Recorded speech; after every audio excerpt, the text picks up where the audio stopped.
queridas irmãs, queridos irmãos. Como dissemos, é uma satisfação muito grande retomarmos as tarefas no novo ano, sem interrupções. E nós queremos que você que está em casa, nesse instante, assistindo a transmissão ao vivo da TV Alvorada Espírita, compreenda por que temos combatido com veemência, sem desejarmos ser agressivos, aquelas instituições espíritas que fecham suas portas para os frequentadores, alegando que os trabalhadores têm que descansar, que eles também merecem uma folguinha, ou que não vai ter gente que vá à instituição nesse período, porque todo mundo viaja. Hoje é o primeiro dia do ano, dia 3. Está chovendo em Campinas desde ontem, ininterruptamente. Choveu toda noite, toda manhã, e parece que agora, antes de iniciarmos, os responsáveis pela chuva para testar a fortaleza de vontade das pessoas, tornou ainda mais caudalosa a incidência pluviométrica. O Raul vai mostrar para você agora o nosso salão, o salão da nossa instituição, que é pequeno. Estão sentados aqui mais de 70 pessoas, que saíram de suas casas, boa parte deles sem condução, muitos vindo de ônibus ou a pé. Aqueles que vieram de carro também têm essa facilidade, mas que com todos os prognósticos contrários, teriam desculpa de ficar em casa, sem fazer nada, com a justificativa de que choveu muito, caiu a árvore, inundou a avenida, fez um buraco. Vocês estão vendo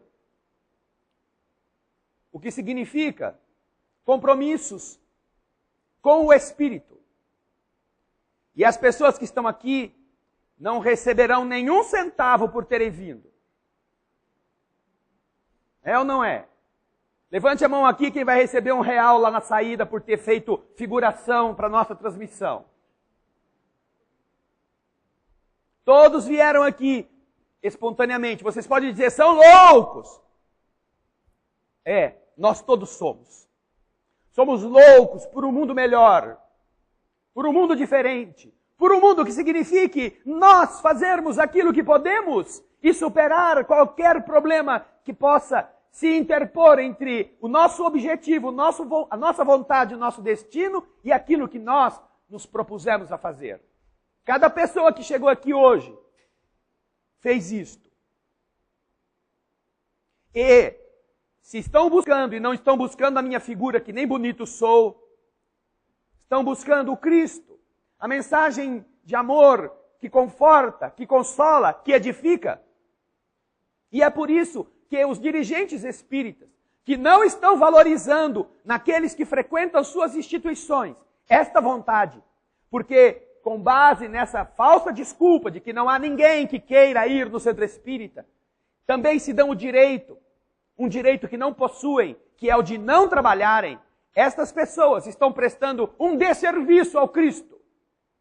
Estão prestando um desserviço à esperança na terra. Porque todos os que estão aqui hoje demonstram faticamente, comprovam, que contra todas as facilidades, eles quiseram vir ao centro. E estão aqui, como estariam em alguma outra situação, capacitados para também se fazerem ouvir, para também amarem o semelhante, para também estarem buscando melhorar a terra, mesmo quando estivesse chovendo. Se você que é dirigente de uma casa espírita, não tem a coragem de mantê-la funcionando, nós reconhecemos que muitas pessoas não acreditam no que estamos dizendo, que não confiam em si próprias. Não há problema. Mas deixe alguém então dirigir essa casa melhor do que você. Entregue o posto, porque não é seu. Não te pertence como propriedade. Entregue-o a alguém que se disponha a trabalhar, a fazer o bem para as pessoas, a pelo menos abrir a instituição que vai atender, no nosso caso, encarnados, esta pequena multidão. No caso de outras instituições, outras pessoas que iriam se soubessem que a casa estaria aberta. E no caso do mundo espiritual, todos os espíritos que naquela cidade não podem encontrar na casa espírita fechada o aporte magnético dos encarnados, estarão indo a outra instituição, onde as pessoas vivas, não mortas vivas, as pessoas vivas estão lá, também oferecendo a sua prece, a sua vibração, a sua boa energia. Então, deixe que outro dirija a sua instituição, que não é sua, é do Cristo. E continue você trabalhando. Você aí continuará tendo férias, a hora que você não quiser ir, você não vai. Choveu muito, você também não aparece, mas tem alguém lá tomando conta. Tem alguém lá abrindo, tem alguém lá sendo útil. Nós já falamos para vocês que estão nos assistindo que as pessoas da nossa instituição, trabalhadores e frequentadores, estão acostumados a que a nossa instituição nunca fecha. Nem Natal, Ano Novo, Carnaval, feriado. Às vezes é aí que a gente trabalha mais ainda. Mas eu fiz questão de falar sobre isso, porque apesar de tudo, além de tudo, de ser feriado, de ser primeiro do ano, primeiro trabalho, de ser um dia que muita gente está passeando ou está em casa, ainda está chovendo, feito, não é? Um dilúvio de Noé. Olha aí, o Raul vai mostrar de novo. Estão todos sentados, estão todos se doando vibratoriamente, todos nós oramos pela humanidade neste primeiro dia, inclusive você que está nos assistindo.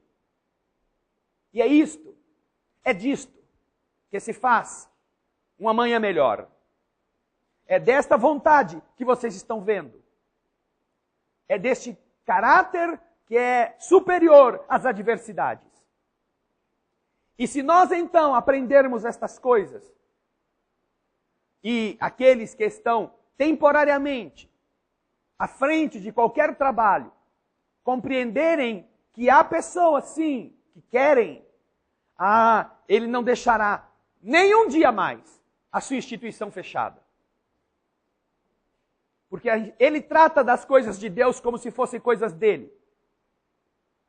É o interesse dele que fecha a obra do Pai. Vejam só que coisa ilógica. É o interesse de pessoas que diz que a casa de Deus tem que ficar fechada. Que não pode estar aberta. Que não deve, porque todo mundo merece descanso. Façam um rodízio entre os trabalhadores. Põem alguns para trabalhar, depois outros para descansar. E os que descansaram depois vêm e trabalham. E assim a casa funciona. Ainda que você interrompa alguns trabalhos, alguns serviços, ao menos a casa está aberta. Haverá uma palestra, haverá o passe magnético, haverá alguém para conversar com uma pessoa aflita, para escutá-la. Então, como nós mudaremos no novo ano velhos hábitos? Ou mudando os hábitos em nós, o que é o que nós recomendamos, aconselhamos, dentro daquilo que o Evangelho nos ensina a todos os que são trabalhadores e dirigentes espíritas, ou deixando o lugar para outros que tenham coragem de fazer exatamente aquilo que deveria estar sendo feito. Nós estamos falando com vocês a esse respeito, porque absurdamente, a cada ano que passa, parece que aumenta o número de instituições que fecham. Com desculpas canhestras e pouco cristãs. Aqui em Campinas, muitos centros fecham também neste período. E em outras comunidades, em outras cidades, haverá sempre aqueles que com desculpas implausíveis estarão fechando as suas portas. Algo como, muito parecido com você orar a Deus pedindo por um momento difícil, você está sendo sequestrado, você está sendo assaltado, puseram você dentro da mala de um carro e você está lá desesperadamente, sem celular, sem ninguém te ver, rezando a Deus, pedindo, Senhor, me protege, me protege, me protege. E a resposta que vem é uma secretária eletrônica divina dizendo, solicitações serão atendidas somente depois de 15 de janeiro. Deus está de férias, você volte a pedir em 15 de janeiro. Se estiver vivo, a gente vê o que faz. Se já estiver desencarnado, conversamos pessoalmente.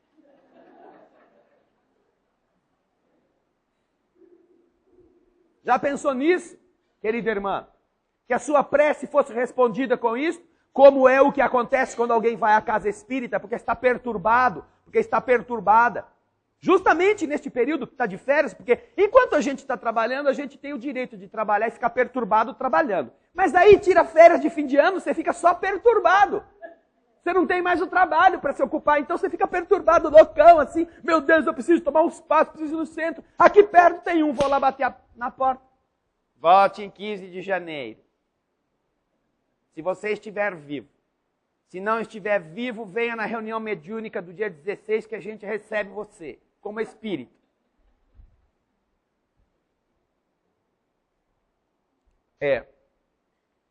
Não é porque a doutrina espírita agora tem programa de televisão, tem transmissão de TV ao vivo, tem programa de rádio, tem divulgação em novela, tem filme, tem teatro. Não é por causa disso que ela deixou de ser o que o cristianismo pediu que fosse. Sacrifício, até superior ao próprio cansaço. Serviço, além da sua própria condição.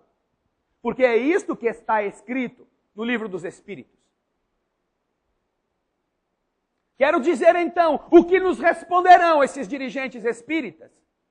Quando se depararem com a pergunta 642 do livro dos Espíritos. Ah, ele já leu faz 30 anos, ele é dirigente espírita porque enferrujou no cargo. Sabe aqueles parafusos de ferro que de tanto ficar lá sem ninguém mexer, gruda, não é? E ninguém consegue arrancar o cara. Ah, ele leu o livro dos Espíritos faz 30 anos, ele então já tem cabelo branco, ele é um homem respeitável. É verdade, é respeitável. Mas deveria ser respeitável pelo trabalho, não pelo tempo. Pelo merecimento. Não pela folha corrida. Porque a pergunta 642 do livro dos Espíritos é muito instigadora. Certamente ele não vai saber a pergunta de cor, porque ele leu o livro faz 30 anos. Mas, pergunta Kardec aos Espíritos, bastará não fazer o mal para ser agradável a Deus e garantir a sua posição futura? Pergunta que muitos cristãos também, às vezes, se esquecem dela. Ai, eu não prejudico ninguém. A minha filosofia é não atrapalhar a vida dos outros. Eu evito sempre criar encrencas, criar dissabores, fazer outros sofrerem. Essa é a minha filosofia. É meia filosofia. Porque basta isto, pergunta Kardec aos Espíritos, basta isto para garantir a sua posição futura, para assegurar, como ele diz aqui, a agradabilidade ao Criador por você estar vivo? Resposta dos Espíritos, não. Não é suficiente você fazer isto. Resposta que continua, é preciso fazer o bem. Fazer o bem. A questão é fazer o bem, não é não fazer o mal. Se você ficar amarrado do dia 1º de janeiro ao dia 31 de dezembro de 2011, você não vai fazer mal para ninguém. Não é? Você está amarrado na cadeira, amordaçado, alguém vai lá, te destapa, põe comida, alguém limpa você, coloca a sonda para você urinar, pronto. Você passa o ano de 2011 sem fazer mal para ninguém. Agora, isso é suficiente para agradar a Deus? E para garantir o seu futuro? Resposta, não. É preciso fazer o bem. Não é não fazer o mal. É atuar fazendo. Porque fazer o bem significa exercer a vontade de bondade que você carrega em você. Para não fazer o mal, basta você se abster de agir. Você não faz nem o bem e nem o mal. Mas para ser agradável a Deus, e para que o seu futuro seja melhor, você deve fazer o bem. Ah, então é suficiente. Ontem eu já dei uma esmolinha, tinha uma pessoa lá perto de casa, veio limpar o meu vidro, eu dei para ela, era R$1, eu dei 2, olha só. Já até paguei pelo da semana que vem, vou passar lá de novo, aí ele limpa de novo. Eu falo, já paguei semana passada, eu te dei 2 contos. Tão generosos que nós somos. Será que é este o bem que fala a pergunta 642? Ele diz, é preciso fazer o bem no limite das suas moedas, no limite do seu tempo, no limite da sua disposição. Bom, é feriado, hoje eu não tenho tanta coisa para fazer, eu vou lá ajudar em alguma coisa. Porque assim eu garanto o meu futuro, né? Eu vou, dando que se recebe, não é? Então, isso é filosofia de político. É dando o que se recebe. E agora deve estar todos franciscanamente lá em Brasília tentando viver uma vida franciscana. Começando por aumentar os próprios salários, né? Mas, deixando de lado este parêntese, que nós não queremos contaminar a nossa vibração do começo do ano, quais são as obrigações do cristão? Fazer o bem. Eu faço, eu já dei comida semana passada, eu paguei R$2 pela limpeza do para-brisa. Não, mas não é nisso. A resposta dos Espíritos é bem diferente. É preciso fazer o bem no limite das suas forças. Não é no limite da sua conveniência, do seu tempo, da sua condição financeira. Você deve fazer o bem no limite das suas forças. Isso significa dizer, para quem entende o que falam os Espíritos, que você tem que fazer o bem, morrendo fazer o bem. E morrer fazendo o bem. Porque se você não fizer isso, você não está cumprindo a tarefa que te foi atribuída na terra. É preciso fazer o bem no limite das suas forças. E por que é preciso fazer isso? A gente já aprendeu na doutrina espírita que nós somos responsáveis pelas causas que nasçam ou pelos efeitos que decorram das causas que a gente produza. Se eu prejudico alguém, eu sou responsável pelo mal, pelo sofrimento da pessoa. Terei que reparar o erro. Se eu faço bem para uma pessoa, se eu faço bem para a vida, também a vida me devolverá o bem. Porque é da lei do universo. Mas a doutrina espírita vai além. Como o cristianismo vai além. Só que as pessoas cristãs de outras religiões não gostam muito de ouvir isso. Ou fazem de conta que não é necessário. Elas se limitam a não fazer o mal para ser agradável a Deus. A doutrina espírita reconhece que a gente é responsável pelo bem que faz. O bem que você faz passa a ser crédito seu. Você é responsável pelo mal que faça. O mal que você faz é débito seu. Você tem que consertá-lo. Você tem que corrigi-lo. Mas a responsabilidade cristã na Terra vai além destas duas variantes. Porque a doutrina espírita, nesta pergunta, nos assegura que nós seremos responsáveis por todo o mal que decorra de um bem que você deixou de fazer. Todo o mal que surja daquilo que você poderia ter feito de bom e você não fez, também você é corresponsável por ele. E para não dizerem que eu estou inventando, vamos ler a resposta da pergunta 642. Bastará não fazer o mal para ser agradável a Deus e assegurar a sua posição futura? Não. É preciso fazer o bem no limite das suas forças. Porque cada um é responsável por todo o mal que resulte do bem que não haja feito.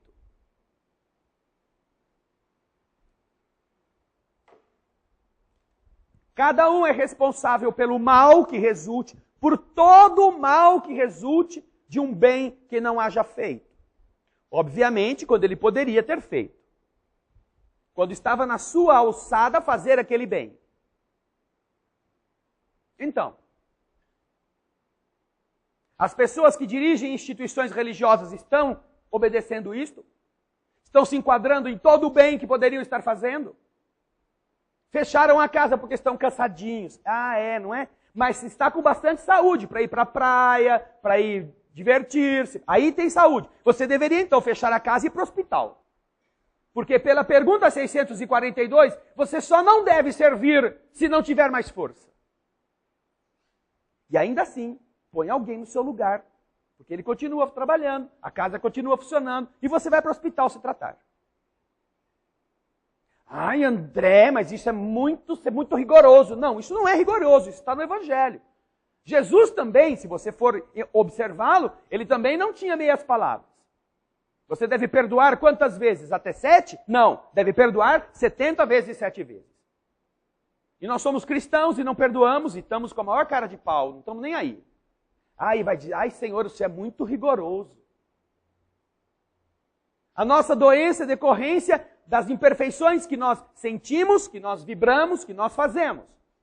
E quem é que está em sã consciência preocupado com isso? Quem?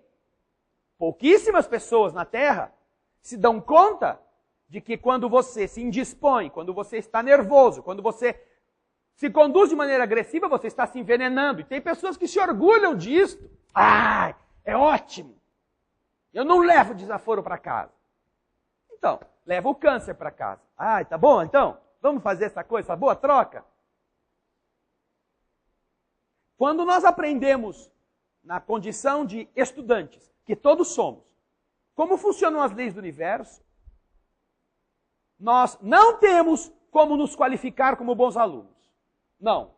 Todos nós somos aquele vagabundo que se sentou na última fileira da sala para poder dormir, para poder roncar, para poder fazer papelzinho e jogar na orelha do vizinho, para mandar bilhetinho para esse. Quando é que vai ser a balada? Quem que passa em casa? Você me pega? Não esquece de levar a serva, hein? Legal, vou levar o vinho, pode deixar que eu arrumo. E o professor dando aula, e a vida correndo, e falando das coisas importantes, e você lá no fundão, nós, inúteis, esperando dar o sinal para a gente poder ir embora para casa, pensando na farra. A lei do universo vale para todo mundo, mas nem todo mundo está atento a ela. Agora, imagina você, o que seria de se pensar de uma escola onde o professor é que faz a bagunça. Onde o responsável pela classe é aquele que dá um mau exemplo. É isso que estão fazendo dirigentes espíritas que fecham a instituição. Eles estão bagunçando a classe. Eles estão dando péssimos exemplos. Eles não estão cumprindo. Pelo menos a questão 642. Porque não estão servindo no limite das suas forças. E isso é criticável à pessoa? Não. Nós não estamos criticando a pessoa do fulano A, B, C ou D. Estamos dizendo, se você está como responsável, se você está responsável, cumpra bem.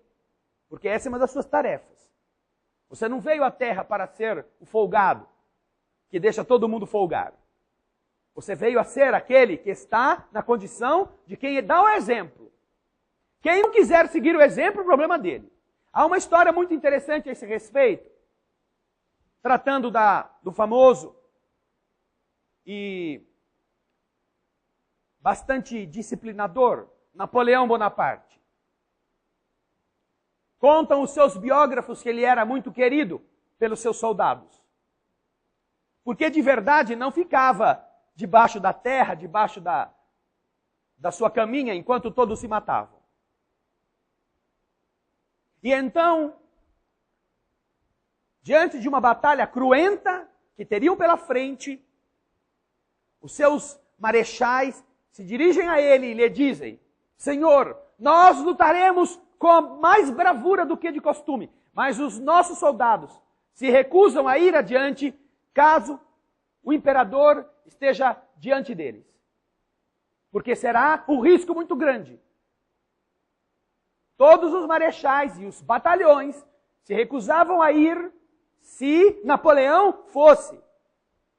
Então os marechais sugerem ao comandante que se posicione na retaguarda para dirigir o exército. E Napoleão diz a eles: não, eu irei na frente. Mas por que o senhor corre risco de morrer? Todos nós corremos. Desta batalha, muitos soldados como eu não voltarão. E há um detalhe que me faz ir adiante. Qual é, majestade? É que é mais fácil puxar do que empurrar.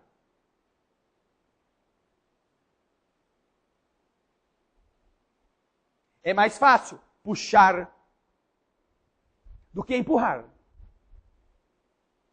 Esse é o sentido de liderar. E é isso que o livro dos Espíritos nos ensina. Cada um de vocês, como cristãos verdadeiros, serão muito mais úteis se puxarem pelo exemplo, pela convicção, do que se empurrarem, dizendo: vai, vai, eu estou aqui, pode ir, eu estou aqui. O que vocês fizeram, vocês que estão aqui hoje, sentados, doando sua energia, orando pelos outros, o que vocês fizeram hoje os capacita para serem dirigentes de muitas casas espíritas que estão fechadas. Porque vocês tiveram coragem, não somente de sair de casa no primeiro dia do ano em que trabalhamos, mas de enfrentarem o que está acontecendo até agora, esta chuva que não parou, que está inundando os Santos, está inundando a Baixada Santista, está criando tantos problemas em tantos lugares. Chuva bendita. Vocês não são feitos de açúcar. E isto que vocês estão nos deixando mostrar, demonstra o que significa puxar do que empurrar. É uma realidade que o cristão, que é autêntico, não foge. Dar de si, enfrentar as adversidades, molhar-se, estar presente. Aqui estão presentes para comungarmos deste momento. Mas isto que vocês fizeram demonstra que em vocês há condição suficiente para estarem presentes, como os que puxam no bom exemplo, quando todos estiverem cansados. No primeiro dia do ano aconteceu um terremoto de 7,1 graus ou 7,3 graus, que aqui em Campinas a gente sentiu. Alguém sentiu aqui? Levanta a mão. Só eu?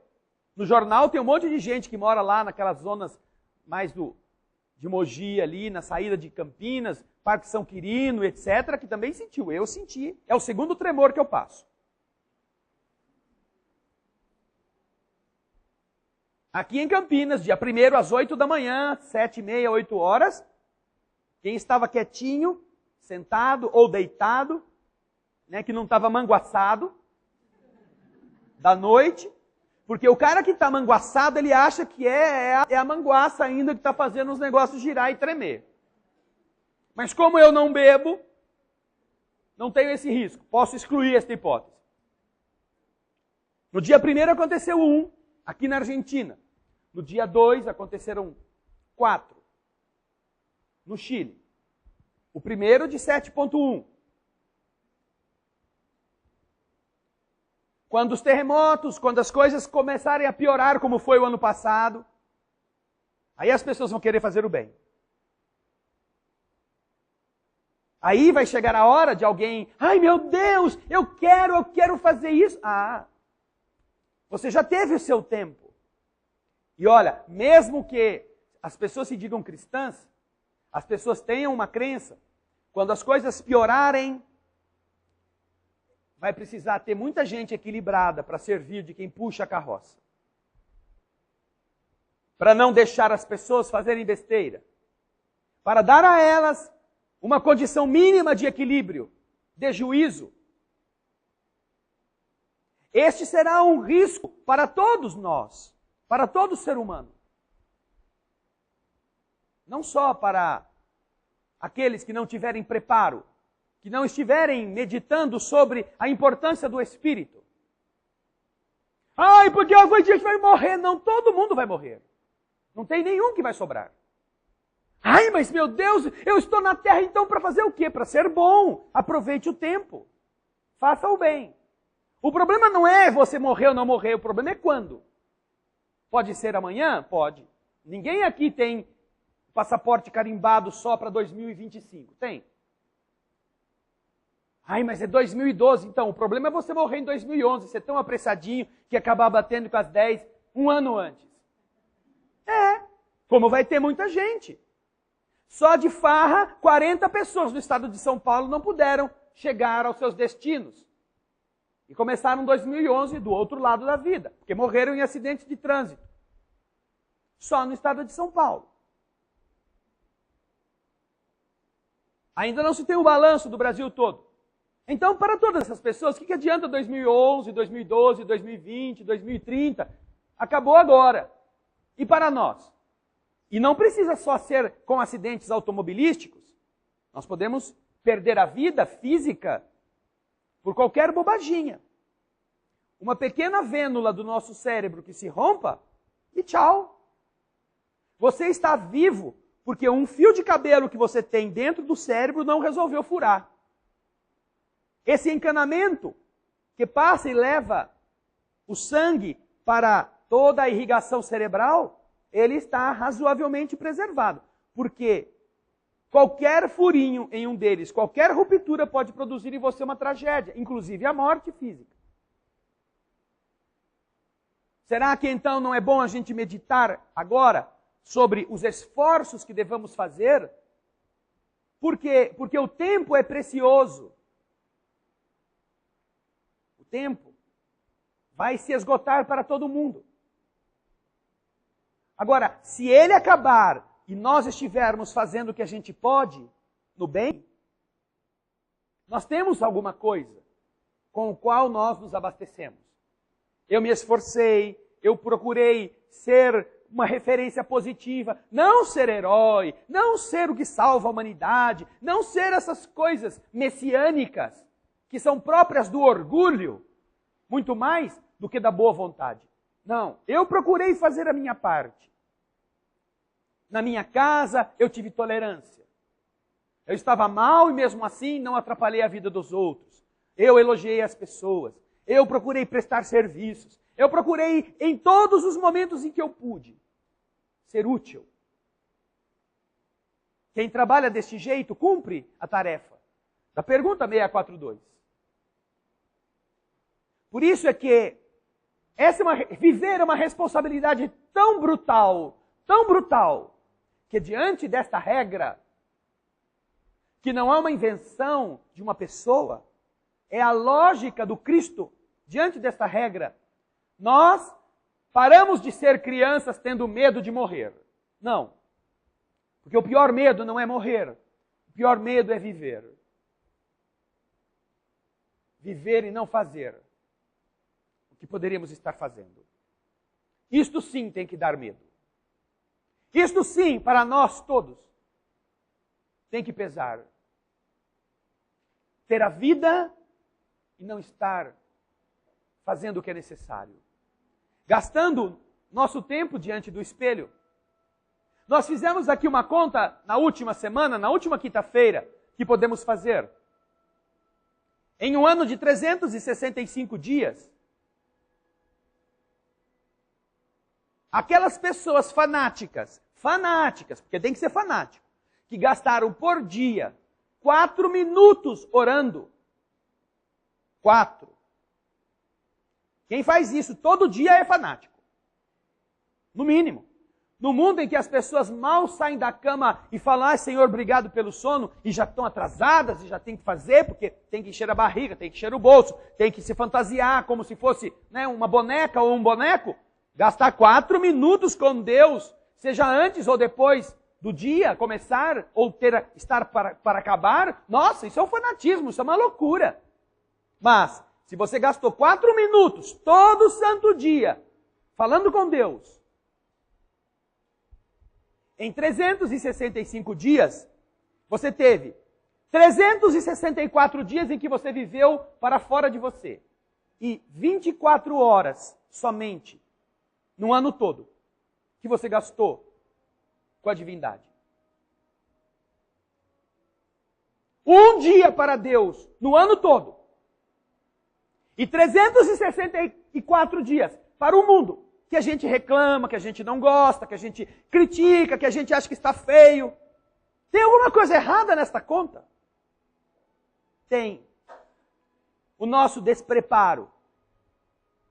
Nós estamos gastando de um ano 364 dias com aquilo que não vai sobreviver.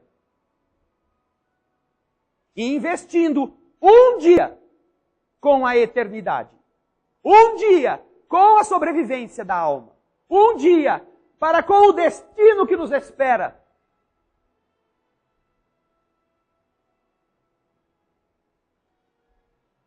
Então, não é de se estranhar que nós estejamos doentes, que estejamos purulentos, tumorosos, que estejamos infelizes, que estejamos em desarmonia na casa, na família, no trabalho. Estamos competindo com as pessoas, estamos disputando espaços, estamos querendo tomar o que é dos outros. Nada destas coisas é cristã, nada delas. Isso é mundano. E aí, como fazemos para ser felizes? Se nós não nos ligamos à fonte da felicidade.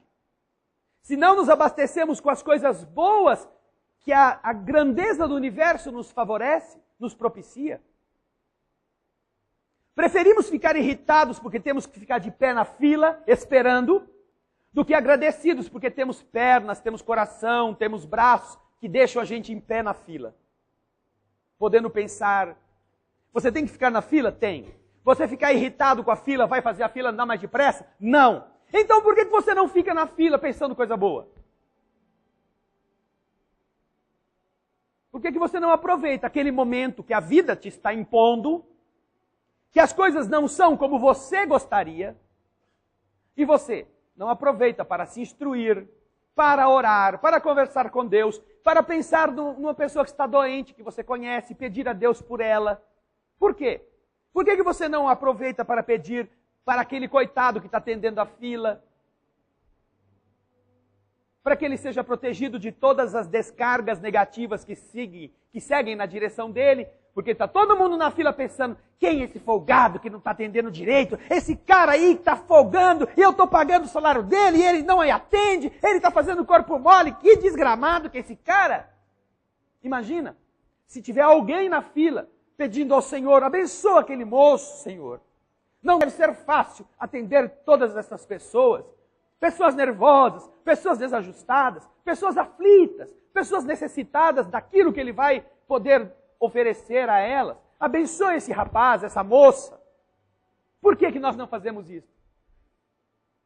Por que nós preferimos? Já que nada vai mudar, nós temos que ficar na fila. Por que não optamos por aquilo que é bom? Faça o bem no limite das suas forças. Pense no bem. Ore. Fale com Deus o tempo que você pode. Não que você tenha aqui na igreja para fazer isto. Não que você precise vestir-se com roupa especial ou ter algum ritual específico para que Deus te escute. Não. Você às vezes está no congestionamento, parado, aquele congestionamento que não anda. Você fala, vou ligar para minha mãe. Vou ligar em casa. Ô mãe, tudo bom? Eu estou aqui no congestionamento. Puxa vida, tá uma chuva lascada. E a senhora, tá boa aí? Que bom, como é que foi o ano novo? Tá tudo bem? O pai tá bom? E aí, teve alguma novidade? Você está ocupando o seu tempo com uma pessoa que você ama. Falando com a mãe, querendo saber notícias do pai, do irmão. Então por que você também não telefona para Deus? Fala com Ele. Ô pai, poxa vida, o senhor está vendo, eu estou aqui nesse congestionamento, eu não estou tendo muita coisa para fazer, desculpa só estar te procurando na hora que eu não tenho coisa para fazer. Mas você é meu pai, né? Você me entende. E aí, foi bem? Foi tudo bem o fim de semana? Como é que foi o seu ano novo? Porque Ele é teu pai. Ele é tua mãe. De uma certa forma, Ele adora jogar a conversa fora com você. Porque enquanto está conversando com você, Ele sabe que você não está fazendo besteira. que não está pensando besteira, que não está desejando o mal dos outros, que está se sintonizando com o pai. Não existe nada melhor na vida do filho do que falar com a mãe, do que falar com o pai. Naturalmente, nas hipóteses daquela mãe e pai que sejam amorosos, que sejam cumpridores da sua tarefa, porque alguns ainda não amadureceram para isso, então há algumas pessoas que não têm boa lembrança dos seus pais, mas pelo menos você se lembra de um avô, de um tio, de uma pessoa amiga que você usou como referência, de uma pessoa mais experiente, com a qual você contava, ou para a qual contava as coisas que te aconteciam. Então este é o seu pai, é a sua mãe, é esta pessoa. Não há nada melhor do que você falar com alguém que te ama. E em um ano de 365 dias, nós falamos com esta pessoa um dia só. Quando deveríamos falar pelo menos 1 hora por dia com ela. Que a nossa atitude fosse uma prece constante. Que a gente estivesse indo para os lugares. Olha, Senhor, eu estou indo, me ajude. Me faz chegar lá e poder ser útil. Me faz também vibrar bem pelas pessoas do caminho. Eu passei e vi uma pessoa ferida na sarjeta. Não deu para eu parar, Senhor, mas abençoa aquele ser. Você está falando com Deus. Está se mantendo em contato com Ele. Porque enquanto você faz isso, você não abre espaço para a maldade. Enquanto você se sintoniza no bem, diminuem em nós os buracos do egoísmo, do orgulho, da prepotência. Então, uma das maneiras da gente vencer nossos defeitos é exercitarmos a ligação com Deus, é estarmos a serviço, é ajudarmos os que sofrem. Por este motivo é que é inconcebível que alguém que tem a honra de puxar, esteja fugindo da batalha, fechando a instituição. Deixando de lado aqueles que poderiam estar mais felizes, que poderiam estar com mais otimismo, que poderiam ter mais coragem de enfrentar suas lutas. Por isso é que é triste. E é algo que precisa ser falado. Algo que precisa ser alertado. Não há mais tempo para a gente perder tempo. Não há. Parece que a humanidade está sofrendo de uma hipnose que a mantém iludida com espelhinhos, como os índios do passado, quando chegavam os portugueses e lhes davam aquelas tolices que eles achavam o máximo.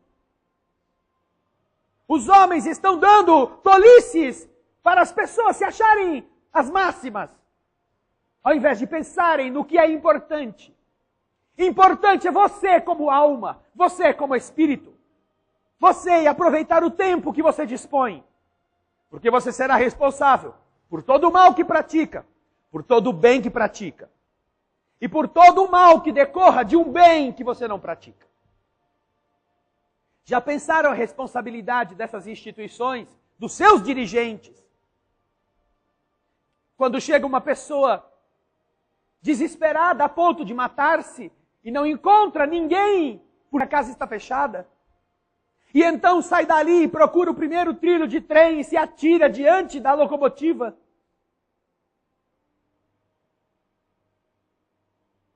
E morre. Se ela tivesse sido contida, se ela tivesse recebido atendimento carinhoso, se ela tivesse recebido o passe magnético, quem sabe as perturbações que carregasse pudessem ser aliviadas. E ao invés de ela procurar o trilho do trem, ela procurasse o caminho de casa. Mas, ainda que ela procurasse o trilho do trem e se matasse depois, ela não poderia dizer que Deus não a ajudou. Ela não poderia dizer que Deus não se incomodou com ela, porque espíritos que a amam levaram-na ao local, para que ela recebesse força, esperança, carinho. E ainda assim, ególatra, ela resolveu tirar a própria vida. Ela não terá nenhuma desculpa. E aqueles que a atendem, aqueles que numa instituição que funciona, estão atentos a isto, eles naquele momento são a mão do Pai, que é pai daquele infeliz. Você já imaginou, você vendo o seu filho, você que está aqui hoje, você que está em casa, vendo o seu filho à beira de um precipício, e você não tem como salvá-lo, você está distante, você está longe, mas você vê que perto daquele moço, que está a ponto de cair, tem um outro rapaz que amarrou uma corda na sua cintura e está indo lá para tentar agarrar o seu filho. O que você pensaria desse moço? Você que não pode salvar o seu filho, mas está vendo um desconhecido arriscar a sua vida para ir ao precipício, tentar tirá-lo da morte certa. Como você não amaria aquela pessoa? Como você não o trataria como seu filho? Só por ele ter tentado, só por ele ter se arriscado. Certamente que aquela pessoa que dirige a instituição fechada não será responsável pelo homicídio, não será culpada pelo suicídio, mas ela será corresponsável por não ter sido a mão do Pai, a corda esticada. Naquele momento do desespero, porque existem pessoas, queridas irmãs, queridos irmãos, pessoas que se, na hora da crise, naquele minuto, forem amadas, elas não se matam. Porque o outro dia é um outro dia. Mas estas pessoas, se naquele momento não encontrarem o amparo, elas se suicidam. E aí elas não têm outro dia. Aí elas não têm futuro na vida. Terão um futuro espiritual que está ligado a quem comete um delito desse tipo. Fazer as coisas no bem é o que importa. Nós não viemos à Terra para tirar férias. Não viemos ao mundo para ir para a praia. Não nascemos com o esforço de duas criaturas que nos amam. Não é digno dos bichos que morreram para que a gente vivesse. Dos frangos, dos bois, de todas as coisas da natureza que perderam a vida para que a minha vida valesse e que eu crescesse. Não é digno nem desses animais inferiores. Que eu me dê o direito de não tentar salvar o meu semelhante, fazendo o que a minha vida significa na vida dos outros. Porque estou cansado, porque eu tenho direito, porque eu quero ir para tal lugar. Ai, então arrume um jeito, mas não pare, não deixe que esse infeliz que bate a porta tenha como solução apenas a linha do trem ou a ponte onde vai se projetar. Porque não encontrou ninguém mais. Quando a gente entende a responsabilidade da vida, cada dia, querida irmã, querido irmão, pode ser o seu anjo salvador, ou pode ser o seu carcereiro. Cada dia. Cada dia você estará propiciando que o seu amanhã seja regado a espinhos, ou seja, coberto de pétalas de flores pelos seus caminhos. Se estamos num mundo de prova e expiação, como é a Terra, dos piores mundos no caráter evolutivo de todas as casas do Pai, o pior quase igual ao mundo primitivo, o único que o antecede, não é porque somos boas coisas. Não é porque temos asas. Mas não importa que estejamos aqui. O Senhor nos diz, todos poderão voar. E 2011 que nos está esperando, se a gente tiver um pouco de juízo, pode ser um destes anos onde nós trabalhemos para que nossas pequenas asas comecem a surgir. Porque viver é a coisa mais linda que existe. Viver não é ser rico, não é ser bonito, não é ser importante, não é ser reconhecido, não é ser nada. É viver, a coisa mais importante. Ter a oportunidade que estes 40 paulistas não tiveram. A partir de agora. Porque morreram nas ferragens dos seus carros. Do que todos os da humanidade que não chegaram a 2011 também não poderão mais ter. Viver é você continuar recebendo deste Pai a corda. Para ver se a gente acorda. A corda que vai te levar àqueles que estão precisando ser erguidos. Aqueles que estão à beira do precipício, próximos de se destruírem. Aqueles que estão precisando de ajuda a encontrar um caminho melhor. Uma palavra, uma concessão da sua bondade. Aqueles que precisam que alguém os abrace, apenas isso. Alguém que falhou, alguém que se arrependeu do crime cometido e que ao invés de ser acusado ou chamado de bandido, recebe o afeto, mesmo na cadeia.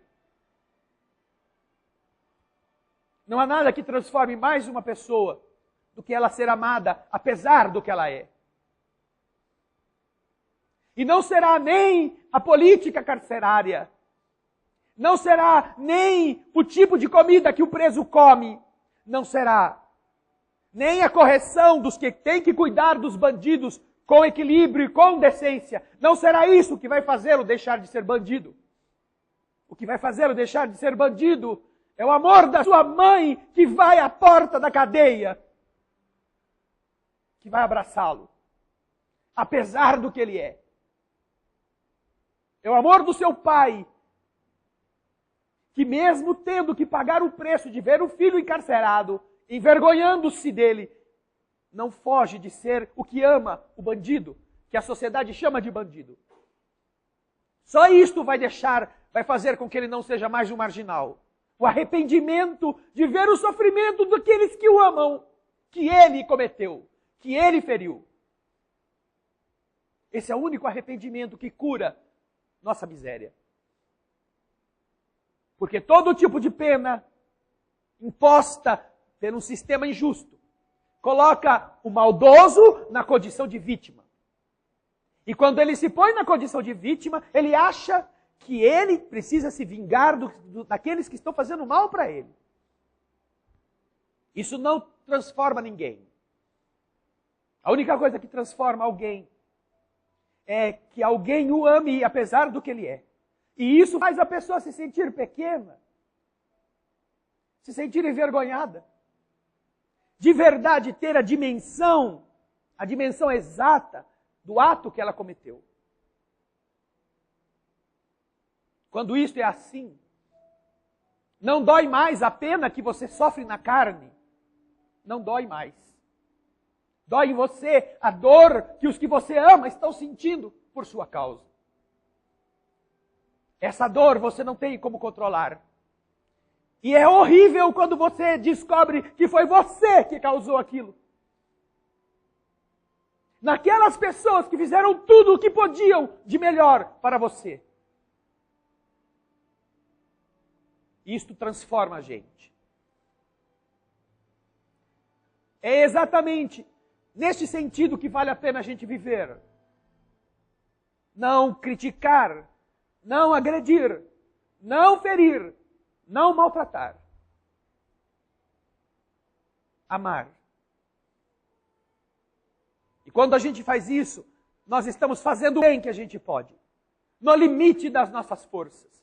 Estamos nos transformando de verdade, porque já não estamos mais nos deixando arrastar pela maldade, sendo maus como aqueles que nos fizeram sofrer. Não! E ao mesmo tempo, estamos dando ao outro, à outra, a chance de ela recompor-se. Então, para você salvar uma vida, não depende de quanto você tem no bolso. Não depende de você comprar um prato de comida. Depende de como você é capaz de amar a pessoa. Por isso o Dr. Bezerra fala que quando você salva uma pessoa um dia, do momento em que ela está pensando em matar-se, não importa que no dia seguinte ela morra. Você salvou uma vida. Você foi a mão do Pai, tirando do precipício, naquele momento difícil, para que no outro dia o Pai organize a vida dela de um outro jeito. Por isso, que não seja 2011 a renovação das ilusões, desta hipnose, onde espelhinhos, tintura de cabelo, músculo, belezas, fazem a gente perder a objetividade do que é que estamos na Terra para fazer. Você pode gostar do espelho, pode mudar a cor do cabelo, pode criar músculo, mas não faça a sua vida isso. Dê aquilo que é importante, o valor dessa importância. Porque a pessoa mais linda, mais musculosa, mais bem vestida, vai se transformar numa caveira. Mais cedo ou mais tarde. Só que o seu espírito estará do outro lado. Qual será a condição dele? Dependerá do que a gente fez. Não nos 364 dias. Do que a gente fez com aquilo que num ano a gente consome somente 24 horas. Como nos ligamos a Deus para sermos a mão divina no caminho dos aflitos, que às vezes são os que moram com você, às vezes são aqueles que você não gosta, que você não se entende, que você não tem vontade de se entender. Mas às vezes você não percebe que o maior aflito é você mesmo. Pelo tamanho do egoísmo, do orgulho que você cultiva no seu coração. E que fazem exatamente isto com você em relação aos outros. Não quero mais saber dessa pessoa. Não, essa é indecente, eu não quero mais, não vou mais me relacionar com este, com aquele. Por que não? Ele fez uma coisa que é indecente. Ah, é? Você já foi saber por que ele fez aquilo? Não, eu nem falo com essa pessoa. Então, como você pode julgar alguém se você não fala com ela? E se você falar com ela, o que isso vai te transformar em igual a ela? Foi você que errou? Só porque a outra errou? O que você foi falar? Não, é que ela é antipática. Antipática. Relacionamentos familiares esfriam por causa dela ser antipática. E por que ela é antipática? E como é que você sabe que ela é antipática?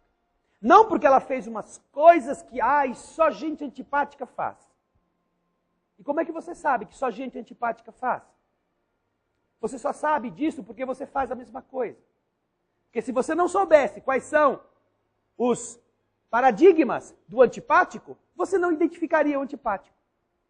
Se você não soubesse o que significam as letrinhas quando elas estão unidas, se você não soubesse ler, não saberia se aquela frase é um xingamento ou se ela é um elogio. Porque você não sabe ler. Mas se você lê e você sabe que aquilo é um xingamento e você se ofende, é porque você sabe o teor do que está ali escrito. Se você critica e vê nas pessoas defeitos, é porque você sabe identificar em você os defeitos que aquela pessoa também tem. Você é igual a ela. Se você não tivesse sido alfabetizado nesses defeitos, você não saberia identificá-los. Aquela pessoa que joga o cabelo para o lado, sim, você não diria, nossa, mas que mulher exibida, olha que coisa, mulher falsa. Porque não pode uma mulher ver a outra mexendo no cabelo que já sabe que traste é que está ali, não é? Ela fala mansinho, falou mansinho para a mulher, já acende a luz vermelha. é uma bandida. Cuidado com ela. E como é que você sabe disso? Porque se você prestar atenção de vez em quando, você também fala mansinho quando precisa. Você também sabe dar umas lambidinhas assim para ficar, né, bonitinha. Basta você ter interesse. Por isso é que é difícil viver. Morrer é fácil. Morrer é a coisa mais fácil e talvez a coisa mais agradável que exista quando a morte vem naturalmente. Sobretudo para aquele que viveu pelo teor que Jesus nos ensinou. Porque para esta pessoa é como se você fosse o presidiário e vê o oficial de justiça com o alvará chegando. Ai, puxa, acabou a minha pena. Mas viver todo dia é você poder acertar e errar. E errar, e errar, e errar, e errar, e acertar. E errar, e errar, e errar, errar, e acertar. E errar, errar, errar, errar, errar, e acertar. E aí quando vai fazer a soma,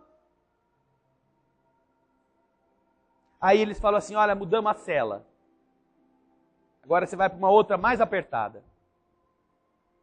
Que é o que vai acontecer com boa parte da humanidade neste período. Eles vão para outro presídio, mais apertado. Por isso que viver, quando a gente descobre a seriedade, é de verdade o que nos deve pôr medo. Viver mal, viver indecentemente, viver equivocadamente, isto sim é o que nós devemos ter medo. Agora, viver bem, viver com alegria, viver seguindo o ensinamento que o Senhor nos deixou com clareza. Ah, isto é uma bênção. Isso é uma bênção. Não existe presente melhor do que você estar podendo acertar, podendo corrigir o erro. Que 2011 possa ser para todos vocês que estão em casa, para todos vocês corajosos, valorosos, que estão aqui, a expressão desse valor, desta coragem.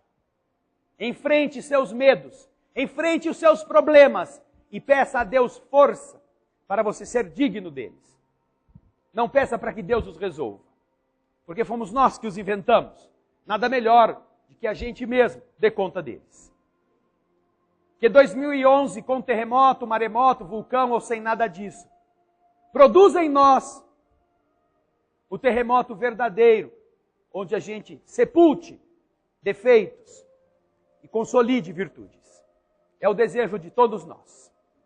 Muita paz.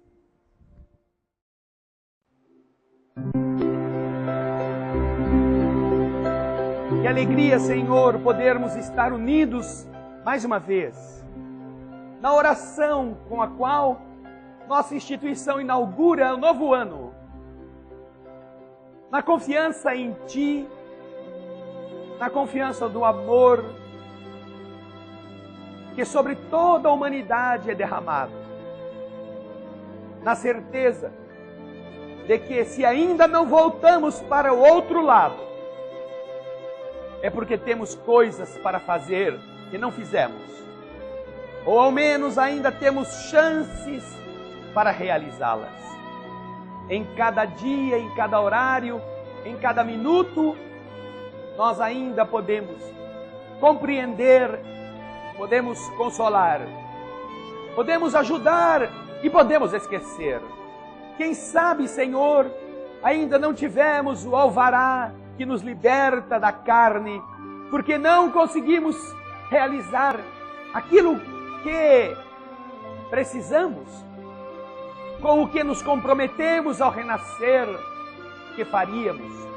Quem sabe ainda não modificamos a nossa tendência inferior, não vencemos a sedução do espelho, não conseguimos nos suplantar nos interesses materiais.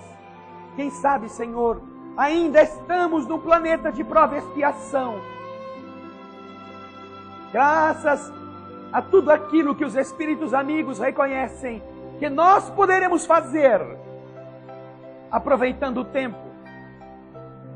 Porque entre voltarmos para o outro lado da vida, em condições inferiorizadas, em lugares horrendos, em lugares grotescos, é preferível, por amor a nós, que permaneçamos na terra, com a chance de corrigir, com a oportunidade de construir, e quem sabe assim fazendo, podendo, Senhor, nos libertarmos dos círculos inferiores, que certamente nos esperarão a todos, em função dos equívocos não corrigidos, dos erros não reparados. Por isso nós te agradecemos, e ainda que saibamos que a terra, tão conflitiva, tão cheia de problemas, não é o paraíso, nós reconhecemos também que é muito melhor estarmos vivos no mundo para podermos fazer o bem, do que sermos levados para as vibrações inferiores, que são a sintonia que carregamos conosco, por não termos perdoado, por não termos amado, por não termos ajudado quanto poderíamos. Então, que este novo ano seja muito mais do que encher a barriga ou o bolso, seja a gente aproveitar o tempo, seja podermos trabalhar dia por dia, hora por hora, construindo o nosso amanhã como senhores dele que somos. E olhando para frente, nós te pedimos, Senhor, que a tua luz, um raiozinho pequeno, possa brilhar dentro da gente, para que nós não tenhamos receio de nada, sobretudo não tenhamos receio do bem. É isso que queremos te pedir neste primeiro dia do ano que começa. Almas do céu, ouvi o doce canto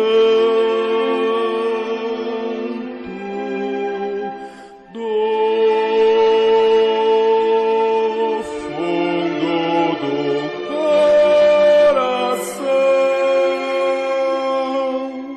com calor repleto de perfume em flor, como se fosse um só imenso jardim.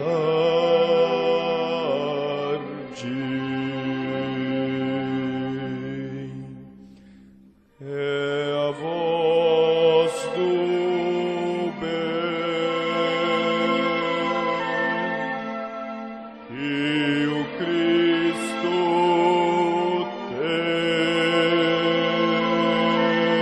tem para espalhar por toda a terra e fazê-la cantar. Oh, Jesus, que bom ter-te encontrado nesta estrada de paz e luz. Nós te agradecemos e assim queremos te espalhar, te dividir com quem não sabe sorrir, a quem ficou na solidão. Deixa eu estender a tua mão a quem precisa te encontrar.